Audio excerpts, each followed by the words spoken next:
Olá, seja bem-vindo ao Salto para o Futuro.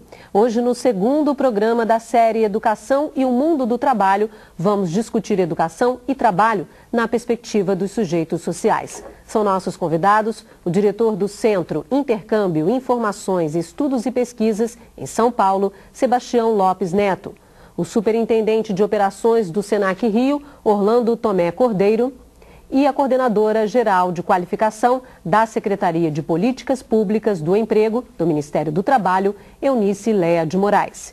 E você, como sempre, está convidado a participar do debate. Mande suas perguntas e sugestões. Mande já a sua mensagem. Você pode participar do Salto ao vivo pelo telefone 0800 21 6689. Via internet salto@tvebrasil.com.br ou ainda pelo fax. Disque o código da operadora, o DDD 21 e o número 2232-3271. Nosso fax e e-mail estão 24 horas à sua disposição. Você também pode entrar em contato conosco pela caixa postal 50050 CEP 20062-970. Envie suas perguntas, relate suas experiências, participe! Bom, primeiro eu quero agradecer a presença de vocês no programa de hoje. Começar pelo Sebastião, membro fundador da CUT, fez parte da Executiva Nacional, é pesquisador do Instituto que informamos no início do programa, trabalha no tema do direito ao acesso à educação e à formação profissional para trabalhadores. No momento, o senhor presta consultoria para o Ministério do Trabalho para a elaboração de uma proposta de legislação de um sistema que reconhece esses saberes, os saberes e os conhecimentos para a certificação profissional e também a continuidade de estudos. Então, eu gostaria de abrir esse programa perguntando ao senhor como se dão as relações entre trabalho, educação, na perspectiva do trabalhador. Bom, eu preferia usar trabalhadores, né? Porque esse sujeito social, eles são sujeitos que têm determinados interesses comuns, ou deveriam ter, né? E estão em condições comuns a esse grupo. E aí isso eu chamo uma classe social.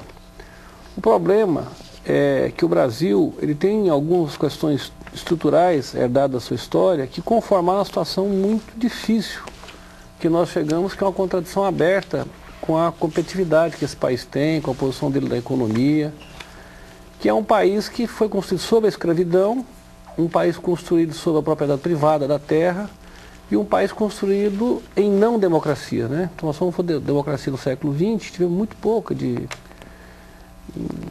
quase todo o século XX, nós não tivemos mais que 20 anos, 25 anos de democracia, no sentido usual do termo. Então, os sujeitos sociais, trabalhadores, né? Eles partem de uma situação muito desvantajosa. Eu só vou dar um dado para começar aqui a conversa, que 81%, quase 82% da população economicamente ativa desse país começou a trabalhar antes dos 17 anos de idade. Isso torna dramática a situação escolar das pessoas. Aí você vai encontrar baixos índices escolares na população trabalhadora e na população como um todo, decorrente dessa história de que é um país construído, segmentado, apartado, com a classe privilegiada muito pequena, não é? E milhões de pessoas sem acesso, inclusive à educação. E só para complementar inicialmente a questão da raça, né? Todos os indicadores sociais da população negra são piores. Só para ter uma ideia, o Diese calcula hoje um salário mínimo necessário mais ou menos R$ 1.500. As pessoas no Brasil, uma média muito geral, ganham R$ 1.200, mas a população negra ganha 60% disso. Quer dizer, o índice de educação é a mesma coisa. O analfabetismo da população branca, 7% mais ou menos. População negra, 16%. Então são condições estruturais que, para serem revestidas, o sujeito social trabalhadores teria que ter um peso e uma satisfação dos seus interesses na sociedade muito mais do que as políticas dos últimos anos têm atendido. E onde o senhor acha que entra a escola nessas questões? Não, a escola pública deveria ter sido generalizada, né, em 1922, na independência política. Não foi. Não foi na República, né? Os ginásios em São Paulo, chamados ginásio, que corresponde mais ou menos à quinta ou oitava série, começaram a generalizar no estado de São Paulo na década de 50, na segunda metade da década de 50, com o pouco lembrado Jânio Quadros, mas realmente ele fez muitos ginásios, né, quando foi prefeito de São Paulo. Então, um país que não tem uma generalização da escola pública de qualidade, ele não pode almejar nada. Tá certo.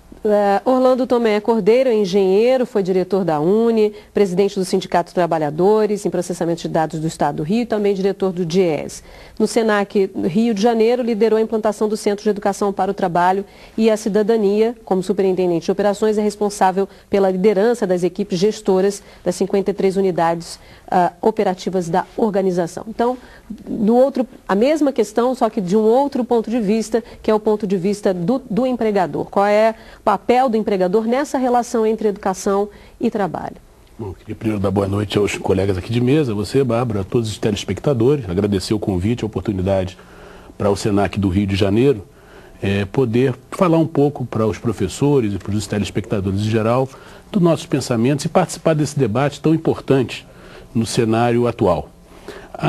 Nós aqui no Rio de Janeiro, o SENAC do Rio, que é uma organização dirigida pelos empresários do comércio de bens e serviços, nós temos uma visão que vai além da questão da educação. Nós consideramos que hoje nós estamos vivendo de verdade a sociedade do conhecimento.